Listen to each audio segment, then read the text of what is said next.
As Mark Twain said, history doesn't repeat, it rhymes. But here's the deal. I will admit right now we are dealing with a bit of a repeat. We see that Donald Trump and Joe Biden have apparently both won their party nominations, making this a 2024 election season being that of Donald Trump, the frontrunner of the Republican Party, and Joe Biden, the frontrunner of the Democratic Party. A rematch of the 2020 election. I honestly didn't know if Biden was even going to make it to Super Tuesday, but nonetheless, here we are. Let's go ahead now and jump into this video and see what the internet's got for us. When it came to the Republican primary, I and many other people didn't expect anyone but Donald Trump to sweep the nomination. The only way I expected anyone else to realistically get in, whether that be someone like Nikki Haley or Vivek Ramaswamy before he dropped out, well, that would be if Donald Trump was thrown into jail and effectively excommunicated from his capacity to operate in the 2024 political landscape.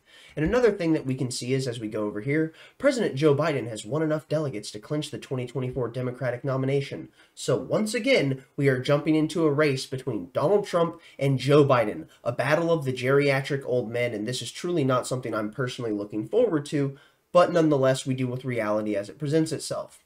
Now we jump on to NPR. Donald Trump and Joe Biden clinched their party nominations. After sweeping another set of contests on Tuesday, the former president and the current president have won the delegates needed for the long-anticipated rematch. Is it long anticipated? Is this actually what the country wants? No. You go and look at the polling, and people do not want to see another Donald Trump versus Joe Biden rematch, but that doesn't matter because we're going to get it anyways. And it's one thing that's truly mind-blowing when you actually think about the nature of everything that's going on in the political landscape and how it's been unfolding, and you realize that we are once again going to be going through this battle with Orange Man versus Old Man, and it's truly just hilarious, and there's nothing I can do but laugh at it at times. So let's just go ahead, jump into this article, and see what it's got for us. Donald Trump and Joe Biden clinched their party nominations. After sweeping another set of contests on Tuesday, the former president and the current president have won the delegates they need for the long-anticipated rematch. President Biden and former President Donald J. Trump on Tuesday secured the delegates necessary to clinch their party's presidential nominations, according to the Associated Press, cementing a general election rematch in November months in the making. Both men and their campaigns have long anticipated this moment. Mr. Biden faced only token opposition in the Democratic Party, as it is typical for a sitting president, while Mr. Trump had been his party's dominant frontrunner for months. Their November collision began to look even more likely after Mr. Trump scored a decisive win in Iowa in January. His victory cleared the field of all but one of his major Republican rivals, putting him on a gliding path to his party's nomination. His last remaining primary challenger, Nikki Haley, suspended her campaign last week, further clearing a path that he had already been remarkably free of obstacles in for a candidate facing considerable legal problems. The Associated Press named Mr. Biden the presumptive Democratic nominee after projecting his victory in Georgia, while Mr. Trump was designated the presumptive Republican nominee after he swept the GOP contests in Georgia, Mississippi, and Washington state. Tuesday's results cleared the way for a 2024 general election campaign, as just under 8 months it is set to be one of the longest in American history and will be the country's first presidential rematch in nearly 70 years. Already, Mr. Trump and Mr. Biden had shifted their focus away from the primaries. With the president facing no significant challengers, Mr. Biden's campaign speeches emphasized not just his record, but the danger he believes is posed by Mr. Trump. In a statement, Mr. Biden said he was honored that Democratic voters have put their faith in me once again to lead our party and our country, in a moment when the threat Trump poses is greater than ever. And even as Mr. Trump was working to dispatch his Republican rivals, his campaign speeches centered on criticisms of Mr. Biden and his insistence that the primary needed to come to a swift end so that his party could focus on its energy and resources on November. In a video posted on social media by his campaign after he clinched the nomination, Mr. Trump called Tuesday a great day of victory, but said it was immediately time to focus on defeating Mr. Biden in November. I want to thank everybody, but much more importantly, we have to get to work to beat Joe Biden, he said. Neither man will be formally selected until his party's convention this summer, but Mr. Biden has already used the political and financial apparatus of the Democratic National Committee, and last week the Trump campaign effectively took over the Republican National Committee, imposing mass layoffs on Monday as it reshapes the party's operations. Take a moment and think about what you just heard. We have not had a presidential rematch in over 70 years, and the people who are going to be on the ballot during this time to mark this in the history books for future generations are going to be Donald Trump and Joe Biden.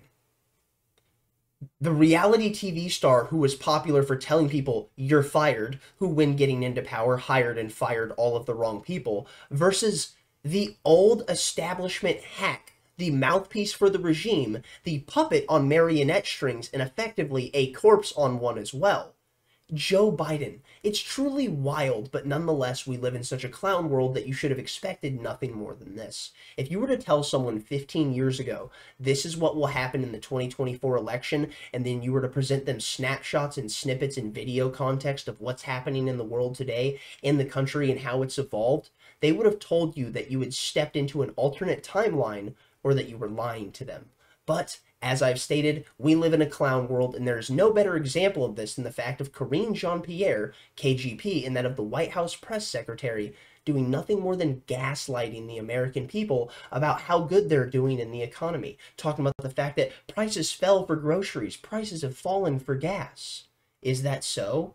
Is that really the case? Do you notice that when you go to the grocery store? Do you notice that when you're at the pump filling up your car? Do you feel like the economy is doing better? Do you feel like the dollar is maintaining strong? Or do you feel like you're starting to be sunk underwater? And economically speaking, there may not feel like a way out. And I wonder why that would be. Maybe it's because of all of the endless money printing that was to handle nothing more than the COVID era that was thrust upon us in the end of 2020 at the behest of Donald Trump. And that is one thing right-wingers need to grapple with, is that a large bout of the inflationary struggles that we are dealing with not only come from Joe Biden's actions economically, but Donald Trump's as well. Now let's go ahead, throw into this clip of Karine Jean-Pierre, and then we'll move on. Inflation is down 2/3, and we have the lowest annual core inflation since May 2021. Prices fell over the last year for gas, milk, eggs, chicken, appliances, and also used cars. Wages are rising faster than prices over the last year since the pandemic, and forecasts broadly expect progress on inflation to continue over the rest of the year. I'm not sure who came up with the quote, "A picture is worth 1,000 words," but my goodness, does this one really just say it all. You want lies with that?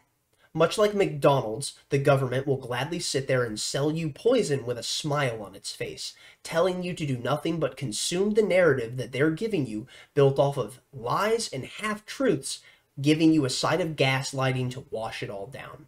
This is exactly what you're dealing with. It does not matter left or right, Democrat or Republican, Joe Biden or Donald Trump.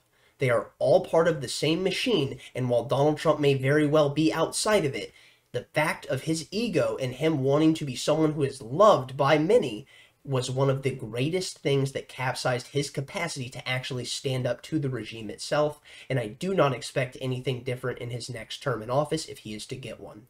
No one is surprised about the fact that Donald Trump and Joe Biden are now the respective leaders of their parties to run for the 2024 election. The only thing surprising about this would be that Donald Trump could be removed from the ballot, and that Joe Biden's actually made it this far.